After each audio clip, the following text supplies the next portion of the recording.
The coffee in my thermos had gone cold 3 hours ago, but I kept sipping it anyway. Anything to stay awake. Anything to avoid looking at the stack of bills piled on the corner of my desk like a monument to my failing law practice. 29 years old, a Columbia Law graduate with honors, and I was 1 month away from bankruptcy. The irony wasn't lost on me. I'd spent my entire life trying to prove I belonged in rooms where people looked at me twice because of my skin color, where they assumed I was there to serve coffee rather than lead the meeting. I'd worked twice as hard, stayed twice as late, smiled twice as politely while men half as qualified got the promotions I deserved. And then I'd done the unthinkable. I'd believed in myself enough to open my own practice, Williams & Associates. Except there were no associates. Just me. A cramped office in Midtown that smelled perpetually of the Thai restaurant downstairs, and a receptionist I could only afford 3 days a first week. The clock on my wall showed 11:47 post-meridiem, another Friday night spent alone with case files and unpaid invoices. My best friend Keisha had stopped calling to invite me out months ago. My mother had stopped asking when I'd find a nice man and settle down. Even my law school friends had drifted away, embarrassed by my obvious failure. I was reviewing a tenant dispute case for the 3rd time when my phone buzzed. Unknown number. Normally I'd ignore it. Bill collectors didn't rest, even at midnight. But something made me answer. Williams & Associates, I said, trying to inject professional confidence into my exhausted voice. Miss Williams. The voice was male, smooth as aged whiskey, with an accent that made my name sound like music. Italian, I thought. I need legal representation. Tonight. It's almost midnight, I pointed out, though my treacherous mind was already calculating what emergency legal work might pay. Most consultations require, I'll pay $50,000, cash, for 2 hours of your time. The words hung in the air between us. $50,000. Enough to pay my rent for 6 months. Enough to keep my practice alive long enough to turn things around. Every instinct screamed that this was wrong. Legitimate clients didn't call at midnight offering cash. They didn't start conversations with dollar amounts that could change your life. But desperation has a way of silencing instincts. What kind of legal work? I asked carefully. Contract review. I have documents that need to be executed immediately. Very straightforward. You review, ensure everything is legal, witness my signature, and collect your fee. Where? I'll send a car. 20 minutes. Mr. Castellano. Dominic Castellano. The car will be a black Mercedes. License plate begins with 7 Charlie Mike. He hung up before I could refuse. I stared at my phone, my reflection ghostly in the darkened screen. $50,000. I pulled up my browser and searched Dominic Castellano. The results were sparse. A few society page photos from charity galas. He looked like he'd been carved from marble by an artist with a preference for dangerous beauty. Dark hair, sharp cheekbones, eyes that seemed to see through the camera lens. Always in perfectly tailored suits. Always with the subtle bearing of someone accustomed to command. Nothing about his business, nothing about his background. Just the carefully curated public image of a wealthy businessman who valued his privacy. My gut churned with warning, but my bank account screamed louder. I grabbed my briefcase, checked that my phone was fully charged, and texted Keisha my location with instructions to call the police if she didn't hear from me in 3 hours. The Mercedes arrived exactly 20 minutes later. The driver didn't speak, didn't make eye contact, just held the door open with military precision. The interior smelled of leather and something expensive I couldn't identify. As we pulled away from the curb, I noticed the windows were tinted so dark I couldn't see out. My phone showed no signal. The first real spike of fear hit me then. I'd gotten into a car with a stranger in the middle of the night, with no way to communicate, no idea where I was being taken. What the hell was I thinking? The drive felt eternal, though my watch showed only 17 minutes had passed when we finally stopped. When the door opened, I found myself in front of a building I recognized.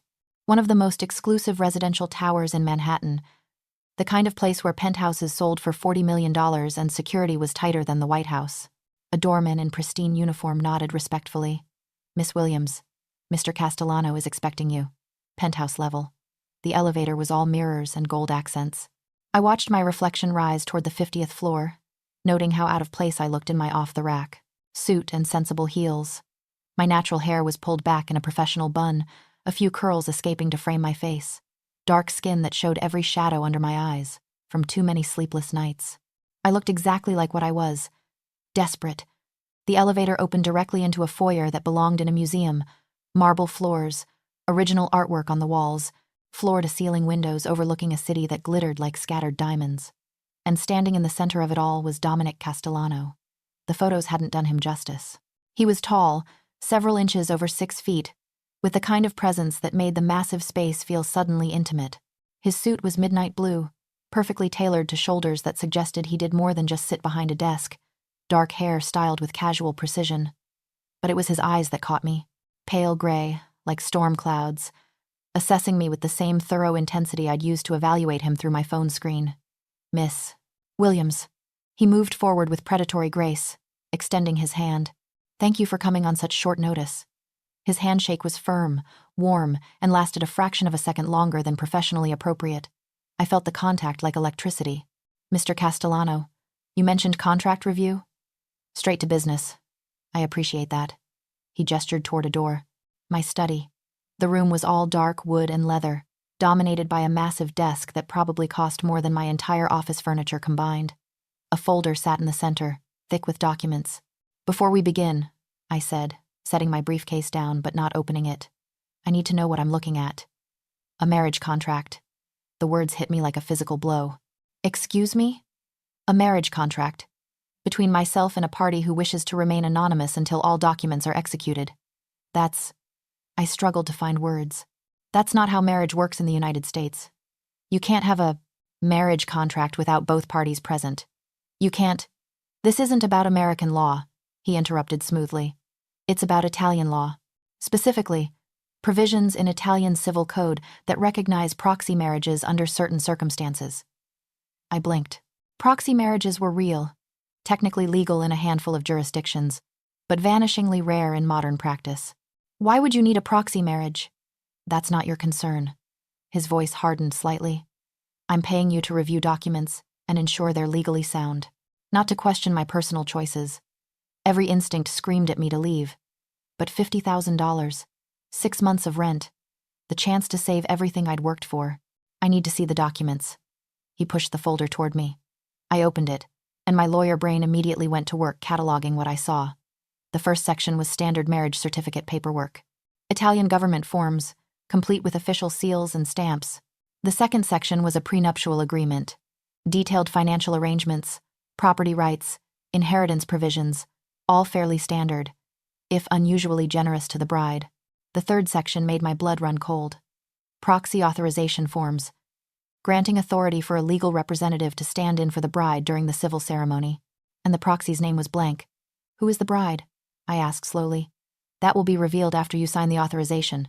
Mr. Castellano, call me Dominic. We're going to know each other quite well. Something in his tone made my skin prickle. I can't advise you to proceed with this without knowing all parties involved. You're not advising me. You're witnessing and notarizing. That's all I need from you tonight. I flipped through the documents again, my mind racing. Everything appeared legally sound, if morally questionable. Proxy marriages were legitimate in Italy under specific circumstances. The prenup was unusually favorable to the bride but not illegal. The only red flag was the anonymity, and the fact that a man this wealthy, this connected, needed to do this in secret at midnight. I need 20 minutes to review everything thoroughly, I said. Take 30. I'll have my chef prepare something. You look like you haven't eaten in days. He wasn't wrong. I couldn't remember my last real meal. He left me alone in the study, and I dove into the documents with the focus that had earned me top marks in contract law. Every clause, every provision, every carefully worded phrase. I made notes in the margins, checked cross-references, verified legal citations. It was all legitimate. Unusual, yes. Secretive, absolutely. But legal. When Dominic returned, he carried a tray himself. Not something delivered by staff, but personally prepared.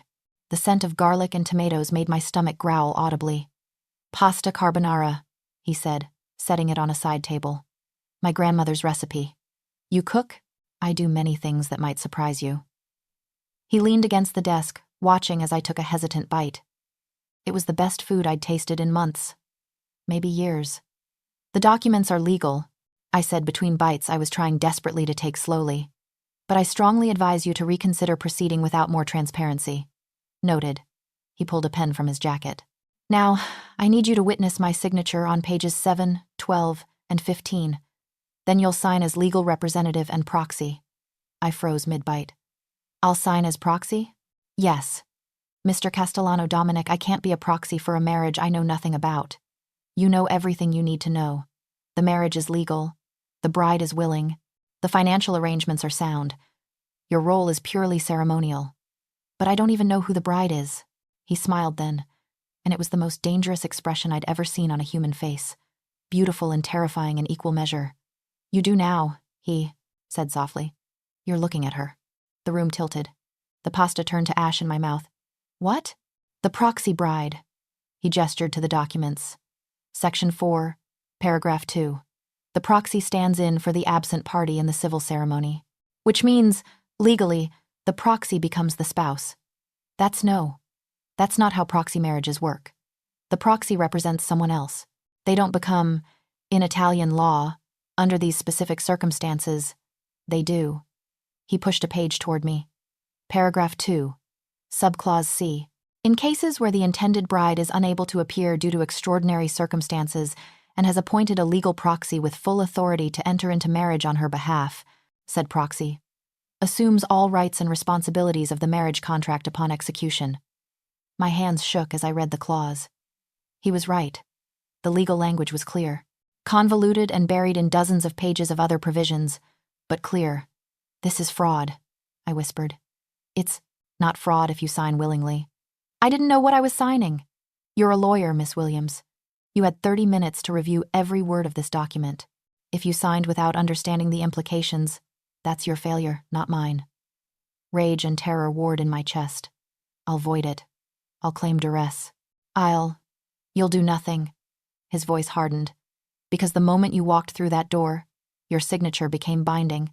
You've already witnessed my signature on 3 pages. Italian law recognizes that as a formal beginning to contract negotiations. Walking away now would be breach of contract. That's insane. That's law. He straightened, towering over me. And you know I'm right. You know exactly how this will play out if you try to fight it. Years of litigation. Legal fees you can't afford. And at the end of it all, the contract stands because you're too good a lawyer to have missed something this fundamental. He was right. God help me. He was right. I had read every word. I should have caught this. Would have caught it if I hadn't been so desperate, so distracted by the promise of $50,000. Why? My voice cracked. Why me? Dominic's expression softened slightly, though his eyes remained calculating. Because I need a wife, and you need money. Because you're smart enough to understand the game but desperate enough to play it. And because when I researched available lawyers at midnight on a Friday, your name came up with a note that your practice was 30 days from bankruptcy. You researched me? I research everyone I do business with. This isn't business. This is my life. Everything is business, Janelle. May I call you Janelle? He didn't wait for an answer. The question is whether you're smart enough to see the opportunity here. Opportunity? You tricked me into marriage.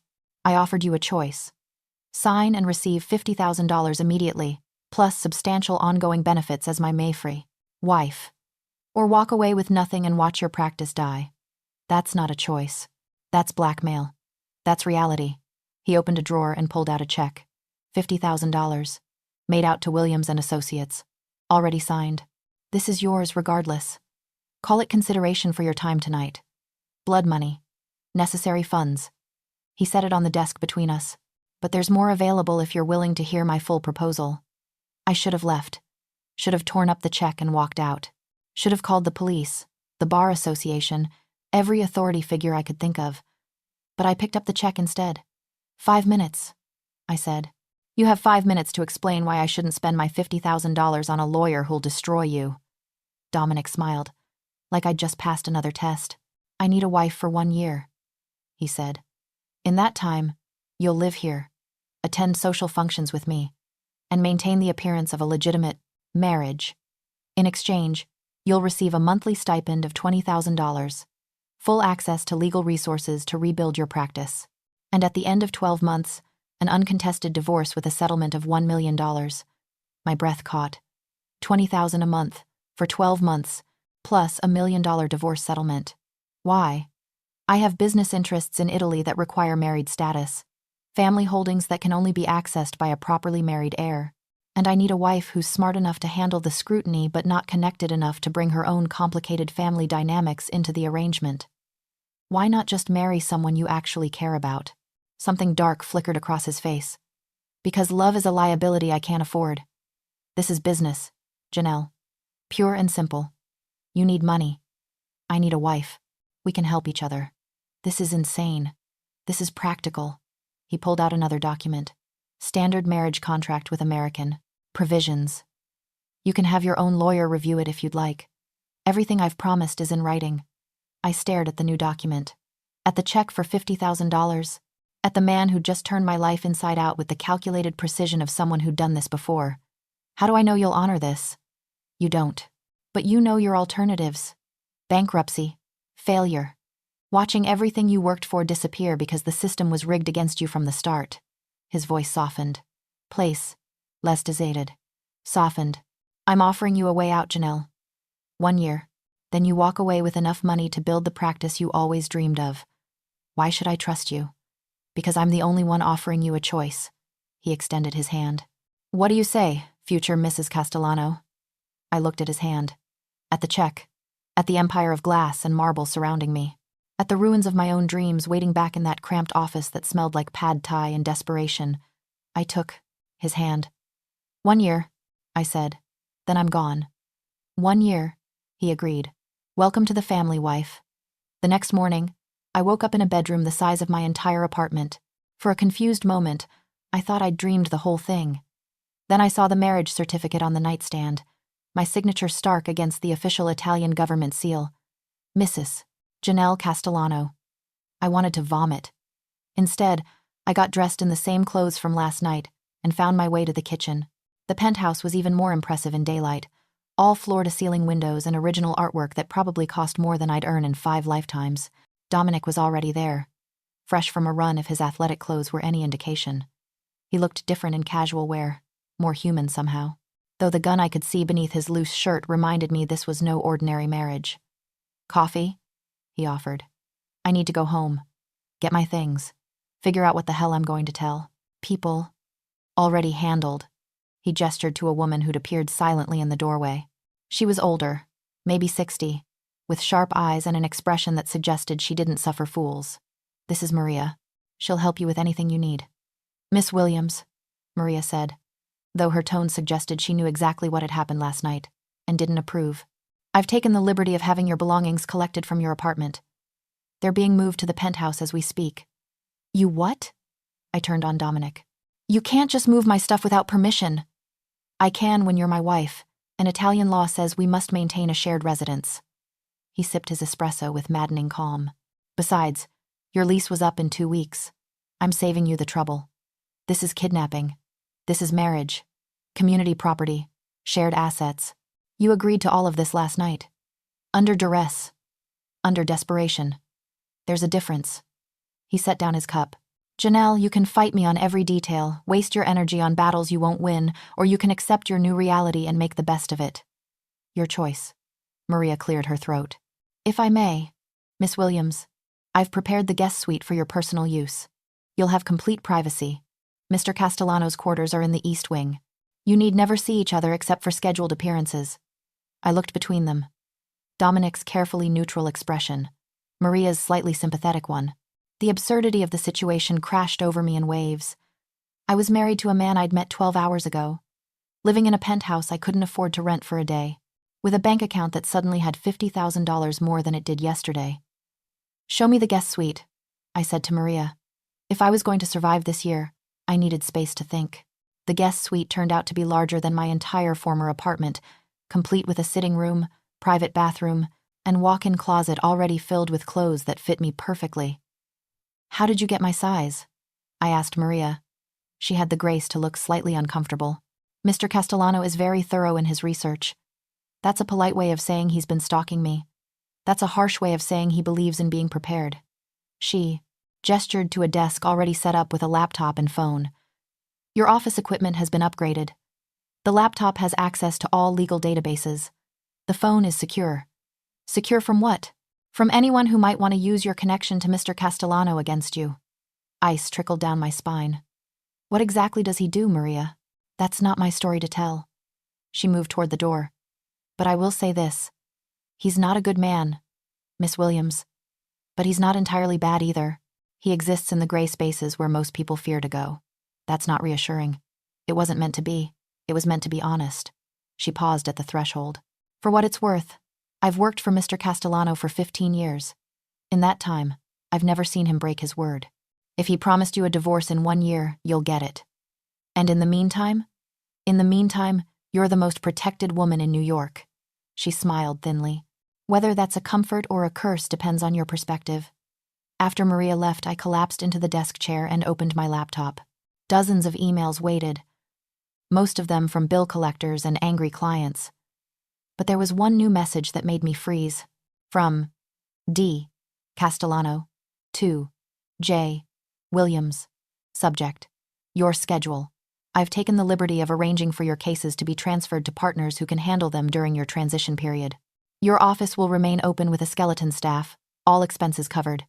We have our first public appearance tonight at the Venetian Charity Gala. Dress will be provided. Car at 7 post-meridium. Welcome to your new life. I stared at the message, at the casual way he'd rearranged my entire existence, at the assumption that I'd just go along with everything. I should refuse, should dig in my heels and fight. But when I checked my bank account, that $50,000 was there. Real, tangible. The first breathing room I'd had in 3 years. At 6:30 post-meridium, I found a dress hanging in my closet that hadn't been there this morning. Deep emerald green, with a neckline that was daring without being inappropriate. Designer label I recognized from fashion magazines. Shoes that fit perfectly. I put it on and hated how good I looked. Maria appeared to do my makeup and hair, working with practiced efficiency that suggested this wasn't her first time preparing a reluctant bride. You look beautiful, she said, stepping back to evaluate her work. I look like a prisoner in expensive clothes. Sometimes the difference is harder to spot than you'd think. Dominic was waiting in the foyer, devastating in a tuxedo that probably cost more than my law school debt. His eyes traveled over me with an appreciation that felt too intimate for our arrangement. Perfect. He said. Absolutely perfect. Don't, I warned. This is business. Remember? Of course. But his small smile suggested he found my resistance amusing. The car is waiting. The Venetian Charity Gala was exactly what I'd expected. Manhattan's elite, dressed in their finest, drinking champagne that cost more per bottle than most people's rent, pretending their donations would save the world while they competed to see who had the most expensive jewelry. I'd been to events like this before, always as the outsider. The scholarship kid, the one who didn't quite fit. The one people were surprised to learn was a lawyer rather than catering staff. But tonight, walking in on Dominic's arm, everything was different. Heads turned. Conversations paused. I felt the weight of hundreds of eyes assessing, judging, wondering who I was, and what I'd done to land a man like Dominic Castellano. Smile, he murmured, his hand warm at the small of my back. You're supposed to look happy. I'm supposed to look like I'm not being held hostage. No one's holding you hostage, Janelle. You can leave any time you want. With nothing. With $50,000 and your dignity intact. His fingers pressed slightly against my spine. Not painful, but definitely possessive. Or you can stay and earn 19 months more of payments plus your settlement. Your choice. Always your choice. Before I could respond, a woman in diamonds approached us with the predatory grace of someone who lived for gossip. Dominic, darling. She air-kissed both his cheeks with practiced ease. You've been hiding from us. And who is this absolutely gorgeous creature? Catherine, meet my wife. Janelle Castellano. The word wife landed like a bomb. Catherine's perfectly Botoxed face tried to register shock and failed due to the frozen forehead. Wife? Since when are you married? Since last night, actually. Janelle and I have been keeping things quiet, but we decided life's too short to wait. His arm slid around my waist, pulling me closer. Isn't that right, darling? Every eye in our immediate vicinity was locked on us. I could feel the pressure of expectations, the weight of the lie I was now supposed to maintain. I could expose him, tell everyone this was a fraud, burn his reputation to the ground and damn the consequences. Or I could play along for 1 year and walk away with enough money to never feel desperate again. That's right, I heard myself say. When you know, you know. Catherine's eyes narrowed with suspicion and barely concealed jealousy. How wonderful. And what do you do, Janelle? I'm a lawyer. Corporate law. How fascinating. Her tone suggested it was anything but. And you met Dominic through work? Actually, we met through a mutual friend. The lie came easier than I expected. Dominic needed legal consultation. I provided it. Things escalated. Things escalated, Catherine repeated, her smile sharp as glass. How romantic. It certainly was. Dominic's hand traced small circles on my hip, intimate and possessive. Janelle's brilliant. The moment I met her, I knew I couldn't let her go. The double meaning in his words wasn't lost on me. For the next 3 hours, I played the role of besotted new bride, smiled until my face ached, accepted congratulations from people I'd never met, pretended that the man whose arm never left my waist hadn't trapped me in a gilded cage. Dominic was flawless in his performance, attentive but not cloying, affectionate but respectable. He introduced me to business partners, politicians, society mavens, each time with genuine pride in his voice when he said, "My wife." If I didn't know better, I might have believed he actually cared. During a brief moment alone, while Dominic spoke with someone across the room, an older man approached me. Distinguished, silver-haired, with eyes that had seen everything and forgiven nothing. "Mrs. Castellano," he said quietly. "I'm Judge Hawthorne. Your husband and I have crossed paths before." Something in his tone put me on immediate alert. Professional paths? You could say that. He sipped his scotch thoughtfully. "I've known Dominic Castellano for nearly 20 years. Watched him build his empire. Watched him destroy those who got in his way. I'm not sure what you're implying." "I'm not implying anything. I'm telling you directly." He leaned closer, voice dropping. "Dominic Castellano is a dangerous man, Mrs. Castellano. He deals in businesses that exist in the shadows between legal and lethal. He's never been convicted because he's careful. Clever. Utterly ruthless when necessary." My mouth went dry. "Why are you telling me this?"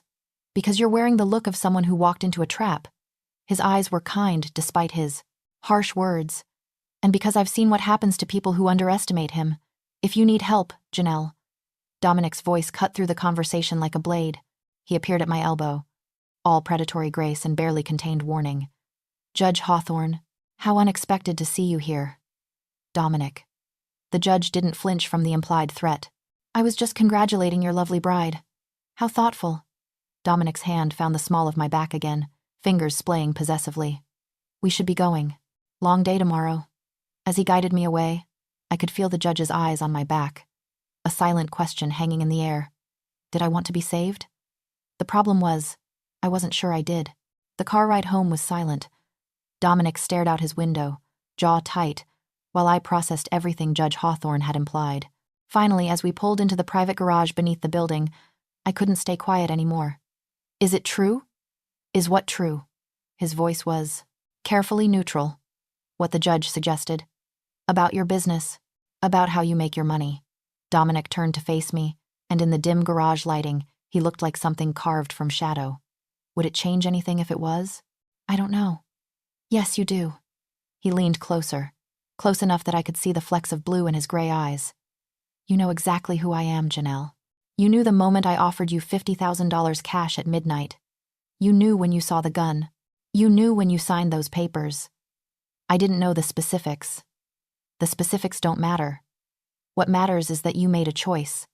You chose security over ignorance, money over morality, safety over principle." His finger traced my jawline, a touch that felt both tender and threatening. "You chose me. I chose survival. Same thing." He opened the car door. "Welcome home, wife. Try to get some sleep. Tomorrow you meet my family." I spent the night in my guest suite, staring at the ceiling, trying to understand how my life had spiraled so completely out of control in less than 48 hours. But when morning came and I checked my bank account to find the first installment of $20,000 deposited exactly as promised, I got dressed and prepared to meet Dominic's family, because he was right about one thing. I had made a choice. Now I had to live with it. The family dinner was held at a restaurant Dominic apparently owned, though his name appeared nowhere on the paperwork.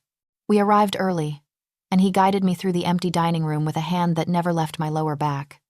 "A few things you should know," he said. "My mother's name is Rosa. She's traditional, deeply Catholic, and will judge you mercilessly until she decides she likes you. Then she'll defend you with her dying breath. Comforting. My brother Marco runs the legitimate side of our businesses. He's smart, cautious, and will try to figure out if you're a liability or an asset. And which would you prefer? He smiled. I prefer you exactly as you are. Smart enough to be useful. Desperate enough to stay. You really are a bastard. I prefer pragmatist. He stopped in front of a private dining room. My sister Gianna will flirt with you to make me jealous. She does it to everyone I bring home. Don't take it personally. How many people have you brought home? You're the first I've married.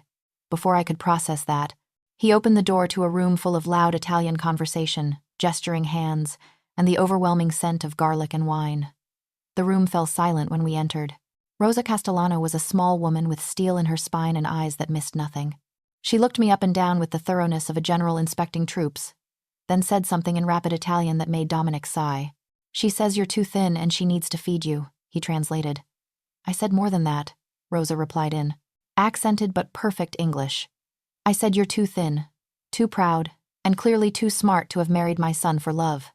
So the question is, what did he promise you? The room held its breath. I could lie. Play the loving bride. Stick to the script Dominic had surely prepared. Or I could face this dragon head on. $1 million and a divorce in 12 months, I said clearly. Rosa's eyebrows shot up. Then she laughed. Deep and genuine, the kind of laugh that shook her entire frame. Dominic! She called to her son. I like this one. She has spine. Stupid, but spine. She turned back to me. Sit, stupid girl. You need wine and honesty. In that order. The dinner that followed was unlike anything I'd experienced. Rosa grilled me mercilessly about my background, my family, my intentions. Marco watched me with calculating eyes, asking careful questions about my legal practice that felt like a test. Gianna did indeed flirt, but it was playful rather than predatory, clearly, designed to see how I'd react. And through it all, Dominic watched me with an expression I couldn't read. So, Rosa said finally, after the main course had been cleared, you think you'll survive 1 year in my son's world? I survived law school and 3 years running my own practice in a city that wants me to fail. I think I can handle 1 year of playing house. Playing house? Rosa shook her head. You understand nothing, child. You think this is a game with rules. You think at the end of 12 months, you walk away clean. But my son's world doesn't work that way. You cannot dip your toe in darkness without being stained by it. Mom, Dominic started. No. Rosa silenced him with a look. She should know. She should understand what she's agreed to. She turned back to me. You are Dominic's wife now. In our world, in our culture, that means something. It means your family. It means our enemies are your enemies. It means the protection he offers comes with a price. What price? Your freedom, your innocence, your ability to pretend you're separate from the choices he makes. She reached across the table and gripped my hand with surprising strength. You cannot be married to a wolf and pretend you don't know about the blood on his teeth. The room was silent, except for the soft clink of silverware on plates. I understand, I said, though I wasn't sure I truly did. Do you? Rosa studied me with ancient eyes, because once you truly understand, once you see what my son really is and how his world really works, you will have to make a choice, and that choice will define who you are. I've already made my choice. No, child. You've made a deal. Choice comes later.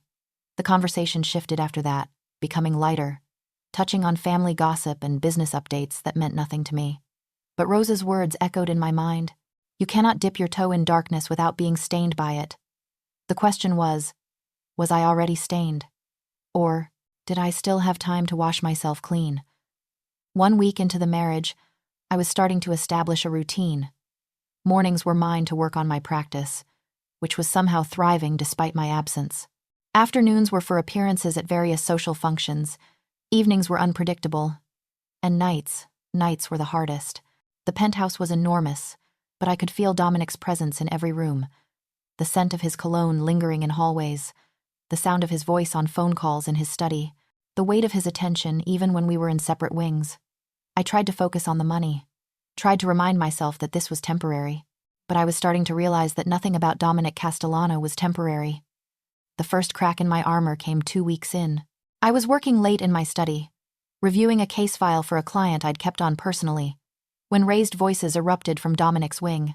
Angry Italian, rapid and harsh, followed by a sound that might have been furniture breaking. Every instinct said stay in my room. This wasn't my business, but I'd always been too curious for my own good. I crept down the hallway toward Dominic's private office, the door slightly ajar. Through the gap, I could see Dominic standing behind his desk, phone pressed to his ear, face dark with rage. "I don't care what excuses he has," he said, his English clipped and cold. He knew the terms. He knew the consequences. If he can't make good on his debts, make an example of him. My blood ran cold. "Do I need to spell it out for you?" Dominic's voice dropped lower, more dangerous. "Take his daughter. Hold her until he finds a way to pay. And if he still can't produce the money," a pause, "then make sure her body sends the right message." I must have made a sound because Dominic's head snapped toward the door. Our eyes met through the gap, and I watched his expression shift from fury to something carefully neutral. "I'll call you back," he said, ending the call. For a long moment, we stared at each other. Then he opened the door fully. "Listening at doors, Janelle? I thought lawyers had more ethical standards." "You're going to hurt someone's daughter." My voice shook. "Because of debt. I'm going to do what's necessary to maintain order in my business. That's all." "That's all? You're talking about kidnapping. I'm talking about leverage." He moved closer, backing me against the hallway wall without touching me. "In my world, debts must be paid.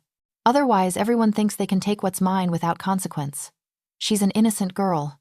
"There are no innocents, Janelle. Only people who haven't yet been tested." His hand came up to rest against the wall beside my head, caging me in. "You, of all people, should understand that. You sold yourself to a stranger for money. How innocent does that make you?" The words hit like a physical blow. "That's different." "Is it? You traded your body." "I'm not. Sleeping with you. You're wearing my ring. Living in my house. Taking my money. In every way that matters to the outside world. You're mine. The only difference is I'm gentleman enough not to demand all the privileges of a husband." His face was inches from mine now. "Yet, this wasn't part of our agreement. Our agreement was that you'd be my wife for 1 year. All the duties that entails. Public and private." He pushed away from the wall, giving me space to breathe again. "But I'm a patient man, Janelle. I can wait until you come to me willingly." "That will never happen. Never is a long time." He returned to his office. "Go back to your work, and next time you want to eavesdrop, be quieter about it." I fled back to my room, heart hammering, hands shaking, and I realized Rosa was right. I'd made a deal with a wolf, and now I was starting to see the blood on his teeth. The next morning, I was determined to confront Dominic about what I'd overheard. But when I found him, in the kitchen, he was reading the newspaper with the calm demeanor of a man who hadn't threatened to kidnap someone hours earlier. "Sleep well?" he asked without looking up. "Did you do it?" "Do what?" "Don't play games. The girl, the daughter, did you?" "No." He folded the paper and met my eyes. "The father found a way to make partial payment. We're working out an installment plan. You were going to hurt her." "I was going to make her father think I would hurt her. There's a difference." He poured me coffee with the casual ease of a man comfortable in his kitchen. "I'm not a monster, Janelle. I'm a businessman who operates in moral gray areas. I make threats I rarely have to carry out, because the threat is usually enough." "Usually?" "Sit. We need to talk." I sat, though every instinct screamed to run. "I know what you think you heard last night," Dominic said. "And I know what Judge Hawthorne implied at the gala. I know you're questioning the wisdom of this arrangement. Shouldn't I be? Probably." He leaned back in his chair. "So, let me tell you exactly what I do, Janelle. No metaphors, no euphemisms, just truth. Why would you do that? Because you're going to find out eventually, and I'd rather you hear it from me." He studied his coffee cup like it contained the secrets of the universe. "I run several legitimate businesses: real estate, import, export, hospitality, all completely legal and very profitable. But I also control certain underground markets, protection services for businesses who can't rely on police, lending for people who can't qualify for traditional banks, distribution networks for goods that exist in legal gray areas. You're talking about crime. I'm talking about necessity, about providing services that people need but can't get through legal channels." He met my eyes. "Am I always proud of my methods? No. Have I hurt people? Yes. Do I lose sleep over it? Sometimes. But would I change what I do? No. Because someone has to control these shadows. And I'm better at it than most. That's not a defense. It's not meant to be.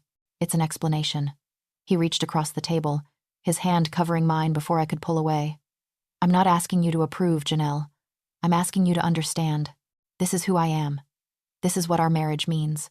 And if you can't handle that reality, tell me now, and I'll arrange your exit. With nothing. With the $50,000 I already paid you. Consider it severance. I looked at our joined hands. His fingers were warm, strong, surprisingly gentle. Why do you want me to stay?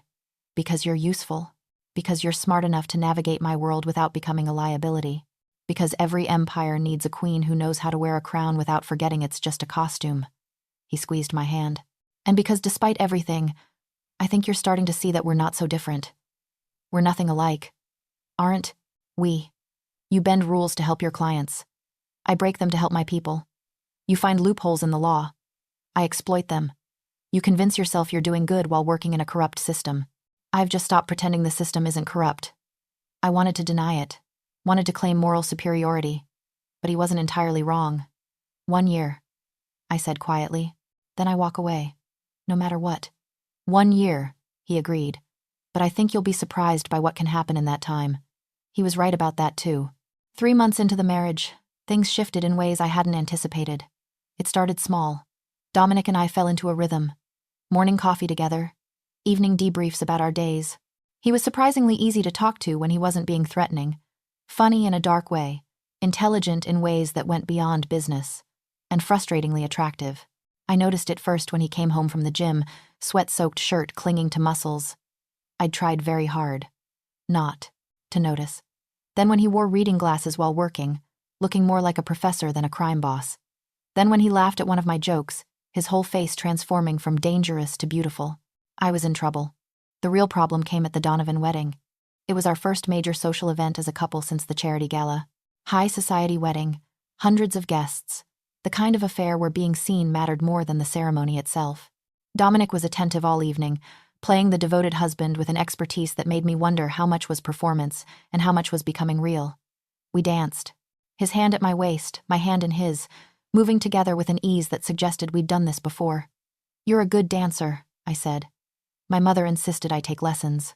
Said a man who can't dance can't negotiate. He spun me gently, pulling me back against his chest. You're not so bad yourself. 3 years of ballet when I was young, before my parents. Decided law school was a better investment. Do you miss it? Dancing? Sometimes. I looked up at him, startled by how close we were. Do you miss anything from before? Before what? Before you became this. I gestured vaguely at the room. At him. At everything he'd built. His expression went distant. Every day. Before I could ask what he meant, someone jostled into me from behind, sending me stumbling forward into Dominic's arms. He caught me easily, steadying me against his chest. Careful, he murmured. We stayed like that a beat too long. His arms around me. My hands pressed against his chest where I could feel his heart beating. The music swelled around us, and for a moment, I forgot this was an arrangement. Forgot about the year-long timer. Forgot about everything except how right it felt to be held by him. Then someone cleared their throat nearby, and reality crashed back. Sorry, I said, pulling away. I need air. I fled to the balcony, gulping, in cool night air, trying to understand what the hell was happening to me. You okay? I turned to find Rosa Castellano emerging from the shadows, cigarette in hand despite her earlier claims to have quit. I'm fine. You're a terrible liar. She took a drag. You're falling for him. I'm not. Please. I've been watching you two all evening. The way you look at him when he's not watching. The way he looks at you when you turn away. Like two idiots circling a fire, pretending they don't want to get burned. This is just an arrangement. Arrangements don't make your face flush when he touches you. Arrangements don't make him smile the way he does when you argue with him. She stubbed out her cigarette. You think you're the first woman to fall for my son's charm? You're not. But you're the first one he's fallen for back. He hasn't fallen for me. He doesn't even like me. Dominic has never liked anyone. He respects you, trusts you, wants you. That's more dangerous than love. She turned to go back inside, pausing at the door. The question isn't whether you'll sleep with him, child. It's whether you'll admit you want to. I stayed on the balcony long after she left, watching the city lights blur through tears I couldn't explain. Rosa was wrong. She had to be. This was just proximity. Just loneliness. Just the intimacy of living with someone day after day. It wasn't real. But when I returned inside and found Dominic searching the crowd for me, when his face relaxed in relief when he spotted me, when he crossed the room and pulled me into his arms without hesitation, I wasn't sure I believed my own lies anymore. The tipping point came during a business dinner that went sideways. Dominic had warned me it might be tense. A meeting with the Moretti family, traditional rivals who were looking to broker peace through a business arrangement. I was there as window dressing, the pretty wife who made Dominic look stable and settled. What he hadn't warned me about was Enzo Moretti, the son, heir to the Moretti empire. A man with a smile like broken glass and eyes that stripped away every defense I'd ever built. Mrs. Castellano, he said, kissing my hand with exaggerated courtesy. Such a pleasure. Dominic always did have excellent taste in acquisitions. I felt Dominic stiffen beside me, but he kept his voice level. My wife isn't an acquisition, Enzo. No? I heard she was more of a business transaction. Enzo's eyes glittered with malice. 1 year for $1 million. Quite the going rate. My blood turned to ice. How did he know? Careful, Dominic said softly. The kind of soft that preceded violence. Or what? You'll do to me what you did to the Torino brothers? To Marcus Devlin? To that poor girl who... Dominic moved so fast I barely saw it. One moment Enzo was smirking. The next he was slammed against the wall, Dominic's forearm across his throat. Finish that sentence, Dominic said. I dare, Dominic. I touched his shoulder. Not here. Not like this. For a moment, I thought he'd ignore me. Thought he'd do whatever violence was building behind his eyes. Then he released Enzo and stepped back. We're leaving, he said. In the car, silence stretched between us like barbed wire. What did he mean? I finally asked. About a girl? Nothing, Dominic. I said it's nothing. He slammed his hand against the seat. Enzo likes to run his mouth. Make implications. Spread rumors that make him feel powerful. So it's not true? What part? That I've hurt people? That's true. That I've killed? Also true. That I've done things I can't take back? Yes, Janelle. All of that is yes. He turned to me, face ravaged by something raw. Is that what you want to hear? That I'm exactly the monster you think I am? I want the truth. The truth is messy. The truth is I've done terrible things for what I thought were good reasons. The truth is, there's no clean line between hero and villain in my world. We're all just trying to survive. What happened to the girl he mentioned? Dominic was quiet for so long I thought he wouldn't answer. Then, her name was Sophia. She was 17. Her father owed me money. When he couldn't pay, his rivals thought they could use her against me. Make it look like I'd ordered her killed to send a message. Did you? No. His voice broke on the word, but I couldn't prove it. By the time I found her, it was too late. She died thinking I was the monster. And maybe she was right. Maybe if I'd been different, kinder, less feared, they wouldn't have thought to use her that way. I reached for his hand without thinking. It wasn't your fault. Wasn't it? She died because of my reputation, because of the empire I built. He gripped my hand like a lifeline. That's what Rosa meant when she said you'd be stained. This is the price, Janelle. Good people die because of what I am. We sat in that darkness together, our joined hands the only point of connection. I'm sorry, I said. Don't be sorry. Be smart. Remember this when you're tempted to think I'm anything other than what I am. But that was the problem. I was starting to realize he was more than what he appeared. Not better. Not worse. Just more. And I was falling for all of it. That night, I couldn't sleep. I paced my suite, Rosa's words and Dominic's confession warring in my mind. Finally, at 2 a.m, I left my room and wandered through the penthouse.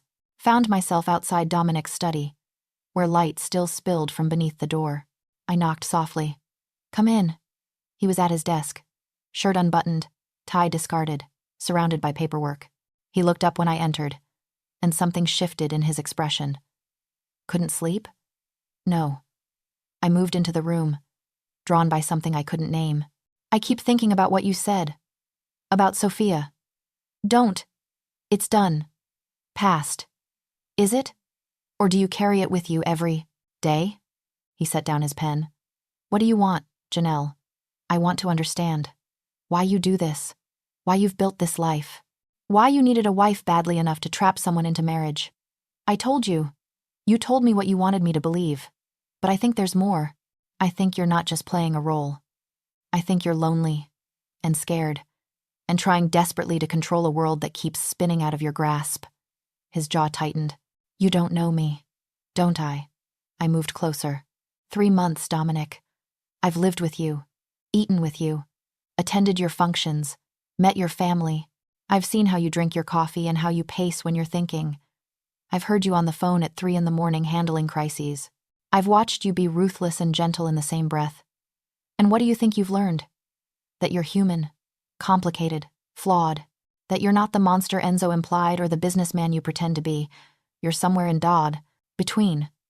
And I think that's the scariest thing of all. He stood, moving around the desk toward me. Why is that scary? Because it means you're real. And if you're real, then what I'm feeling. I cut myself off. What are you feeling, Janelle? We were inches apart now, close enough that I could see the flecks of blue in his gray eyes, close enough to feel the heat radiating from his body. I'm feeling things I shouldn't, I whispered. For a man I shouldn't trust. In a marriage that's supposed to be temporary. His hand came up to cup my face, thumb tracing my cheekbone with devastating gentleness. What if it doesn't have to be temporary? That wasn't the deal. Deals can be renegotiated. Dominic, I know what I promised. 1 year, then you're free. And I'll honor that if it's what you still want. His forehead pressed against mine. But what if there's another option? What if we stopped pretending this is just business? This is insane. Probably. His lips were so close to mine I could feel his breath. But I stopped being sane the moment you tore up that $100 bill and looked at me like I was just a man instead of a monster. I never did that. You did. Every day since. Even when you were scared. Even when you were angry. You've seen all of me and you're still here. I'm here for the money. Liar. He kissed me then, soft and questioning, giving me every chance to pull away. I didn't. I kissed him back with all the pent-up longing I'd been denying for months. His arms came around me, pulling me flush against him, and I melted into his strength. It was terrifying and exhilarating and absolutely wrong and completely right all at once. When we finally broke apart, both breathing hard, he rested his forehead against mine again. Tell me to stop, he said. Tell me this is still just business, and I'll walk away. I'll honor our original arrangement. You'll never have to know how much I kissed him again, cutting off his words. Because Rosa was right. The question had never been whether I'd sleep with him. It was whether I'd admit I wanted to. And standing in his study at 2 a.m, wrapped in his arms, I was done pretending. This doesn't change anything, I said against his lips. I'm still leaving in 9 months. We'll see about that.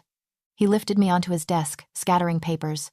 But for now, let me show you exactly what it means to be Mrs. Castellano. What followed was not gentle, not sweet, not the soft romance of movies and novels. It was desperate and hungry and intense. 2 people who'd been circling each other for months finally giving in to inevitable gravity. He was demanding and giving in equal measure, knowing exactly how to touch me, where to kiss me, how to make me forget every reason this was a terrible idea, and I gave as good as I got, matching his intensity with my own, proving I wasn't some delicate thing to be handled carefully but a woman who could meet him as an equal. When we finally collapsed together, spent and tangled in each other, he pulled me against his chest. Stay, he murmured. Not in the guest suite. Here. With me. Every rational part of my brain screamed this was a mistake, that I was getting in too deep, that this would only make leaving harder, but I was tired of being rational. Okay, I whispered, and felt his arms tighten around me in response. The next morning, I woke in Dominic's bed. Sunlight streamed through floor-to-ceiling windows, painting everything gold. I was alone, but I could hear water running in the bathroom. Reality crashed back. I'd slept with my fake husband, the man who'd trapped me into marriage, the crime boss who I should fear. What the hell was I thinking? The bathroom door opened, and Dominic emerged in just a towel, water still beating on his skin. Good morning, he said, and his smile was soft in a way I'd never seen before. This was a mistake, I blurted out. His smile faded. Was it? Yes. This was supposed to be business, a transaction.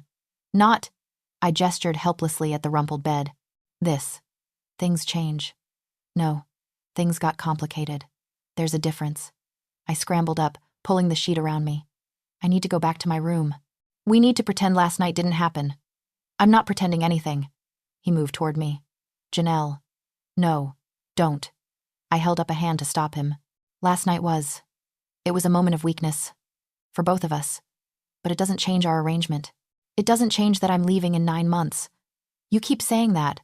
Like if you repeat it enough times, it'll be true. It is true. That's what we agreed.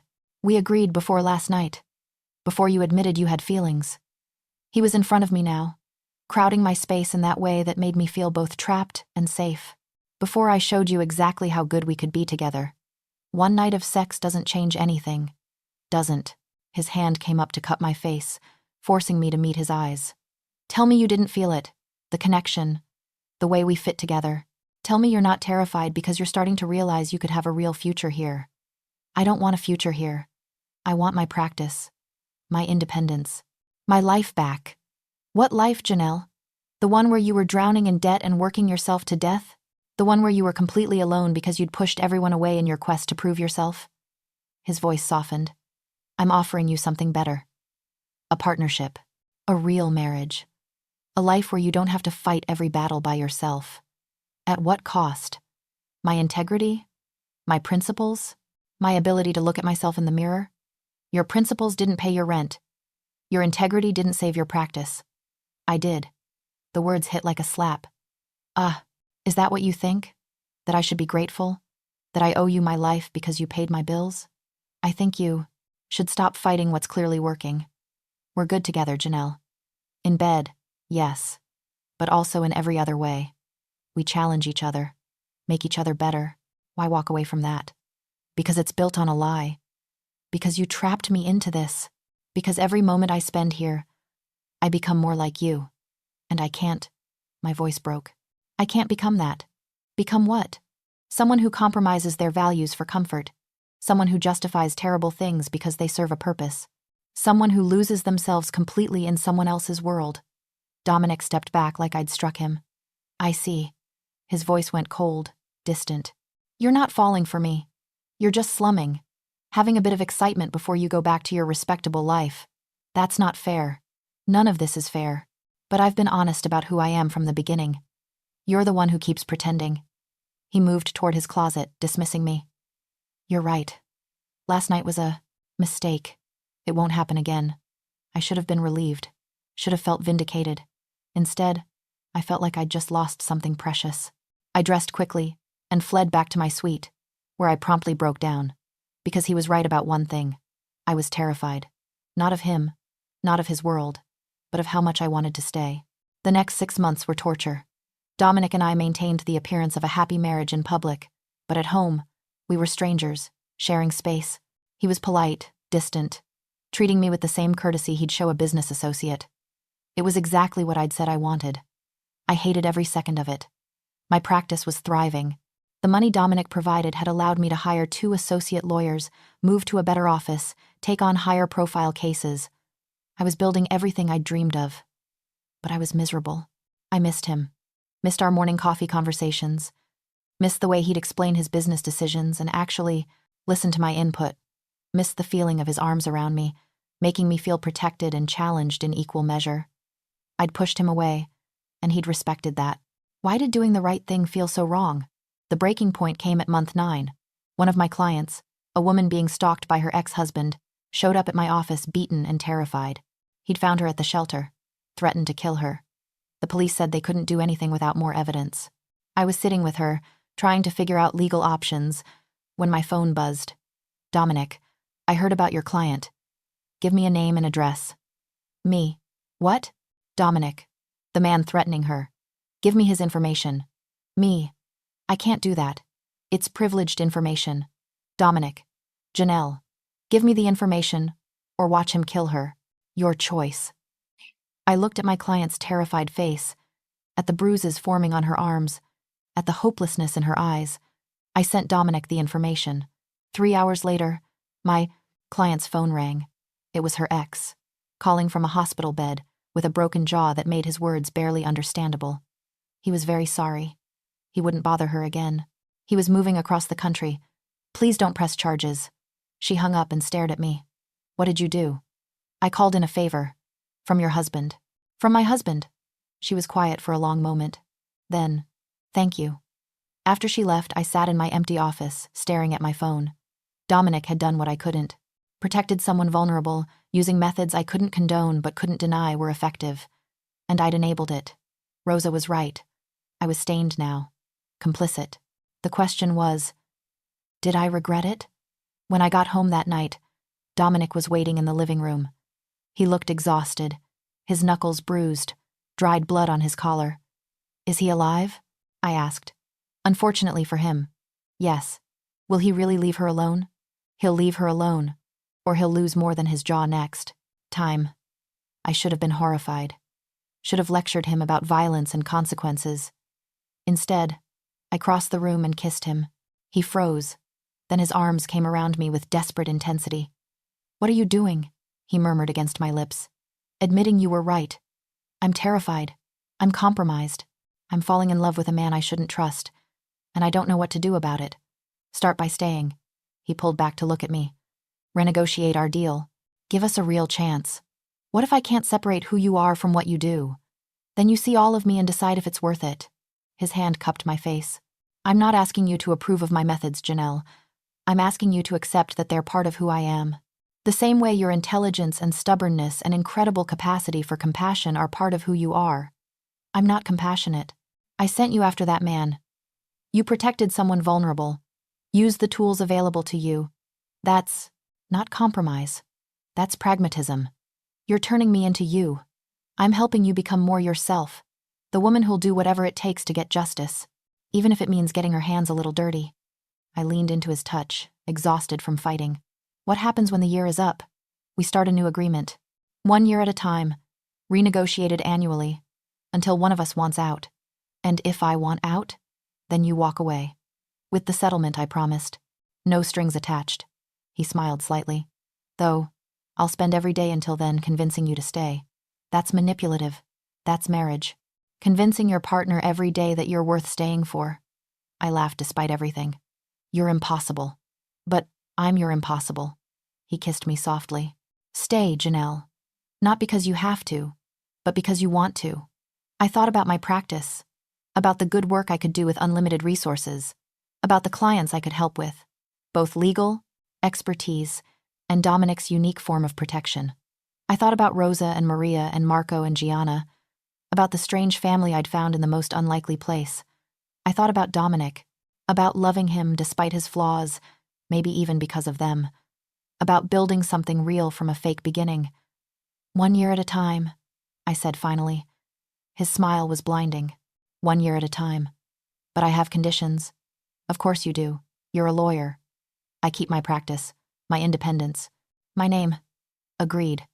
I don't get involved in your business unless it involves my clients. And even then, only when legal methods have failed. Reasonable. And you be honest with me. Always. About everything. No more secrets. He hesitated. Some secrets aren't mine to tell. Then tell me that. But no more lies. No more lies. He pulled me into his arms. Anything else? Yes. I looked up at him. Tell me you love me. Not because I'm useful or convenient or good for your image, but because you actually want me here. His expression softened into something so tender it made my chest ache. Janelle Williams Castellano. I have loved you since the moment you tore up that money and looked at me like I was just a man testing you instead of a monster trying to trap you. I love your stubbornness and your intelligence and your refusal to be impressed by my money. I love how you challenge me and see through my bullshit and make me want to be better than I am. He kissed me slowly. And I will spend however many years you give me proving I'm worth the risk. That's a pretty good closing argument, counselor. Did I win the case? You won the case. His kiss was thorough, possessive, full of promise. Welcome home, wife, he murmured. And for the first time since this whole thing began, I meant it when I replied, it's good to be home. The renovated building stood in what used to be one of Chicago's most dangerous neighborhoods. Now it housed Williams Castellano Legal Services on the ground floor, with the Castellano Foundation offices above. I stood in my corner office, reviewing case files, when Dominic knocked on my open door. Busy? Always. But I smiled, gesturing him in. What brings you to my side of the empire? Can't a husband visit his wife at work? Not when that husband has 3 meetings this afternoon and a shipment to inspect. Legitimate shipment, he corrected, kissing my temple. I'm almost entirely legal these days. Almost? Baby steps. He settled into my visitor chair with casual grace. How's the Martinez case going? We're filing the appeal next week. I think we have a good shot at overturning the conviction. Good. He deserves better than that corrupt prosecutor's vendetta. I studied him. Dominic had changed in the past 2 years. Not fundamentally. He was still ruthless when necessary. Still commanded respect through fear as much as loyalty. But he'd softened at the edges, started directing his resources toward legitimate causes. Building community centers, funding youth programs, protecting neighborhoods rather than exploiting them. We'd changed each other, I realized. He'd made me more pragmatic, less idealistic about the perfect solution. I'd made him more conscious of the human cost of his decisions. What are you thinking? He asked. That I was right to stay. Only right? Okay. And maybe I love you. Maybe? He pulled me into his lap. After 2 years, you still only maybe love me? Well, you're still only almost entirely legal. I figure we're about even. He laughed, and the sound filled my chest with warmth. This man who'd trapped me into marriage had become my partner in every sense. My lover, my friend, my co-conspirator in building something meaningful from morally complicated foundations. I have something for you, he said, pulling out a document. I scanned it and froze. This is the divorce paperwork we agreed to, dated for our original end date. He met my eyes. I'm tearing it up. Unless you want me to file it? I looked at the paper. At the legal end to our arrangement. Then I took it from his hands and ripped it in half. I think we've moved past contracts, I said. What about our agreement? 1 year at a time? Renegotiated annually? How about this instead? I kissed him softly. We stay married until one of us wants out. No timeline. No negotiation. Just 2 people choosing each other every day. That's a terrible legal agreement. No specific terms. No exit strategy. Completely unenforceable. Good thing we're not just lawyers anymore. What are we? Married. Actually, genuinely married. Not because of a contract or convenience, but because we want to be. Dominic pulled me closer, his forehead resting against mine. You know this means you're stuck with me, right? No $1 million settlement. No clean exit. Just me and my complicated life for as long as you'll have me. I signed up for 1 year and got a lifetime. I think I got the better deal. Debatable. Everything with you is debatable. Dominic, that's why I love you. And I love you, Janelle. My brilliant, stubborn, accidentally married wife who turned out to be the best thing that ever happened to me. We stayed like that for a long moment. 2 people who'd found each other through deception and stayed through choice. So, I said eventually, about dinner with your mother tonight. He groaned. What did I do this time? Nothing. But she's been making comments about grandchildren. Of course she has. And I may have implied we're working on it. He pulled back to look at me. Are we? I smiled. I don't know. Are we? Janelle Williams. Castellano. Did you just propose having my children? I proposed we discuss having your children. There's a difference. Not really. But he was grinning now. Though I should point out that any children of mine will inherit a complicated legacy. Good thing their mother is a lawyer who specializes in complicated cases, and their father is a reformed crime boss who's very good at protection. Reformed is a strong live word. Fine. Reforming. Still. I kissed him, tasting coffee and promises and the future we'd built from the most unlikely beginning. Sign this or lose everything. I murmured against his lips. That's what this all started with, wasn't it? Technically, I never said those exact words. No, but you implied them. Heavily. And you called my bluff. Tore up my money. Made me work for your trust. Best decision I ever made. Second best, he corrected. Best decision was staying. And standing in my office, wrapped in his arms, I couldn't disagree. I'd walked into Dominic Castellano's world as a desperate lawyer signing papers she didn't understand. I was staying as his wife, his partner, his equal, not because of any contract, but because some marriages, even the ones that start with deception, become real when 2 people choose love over convenience. And we chose each other. every single day.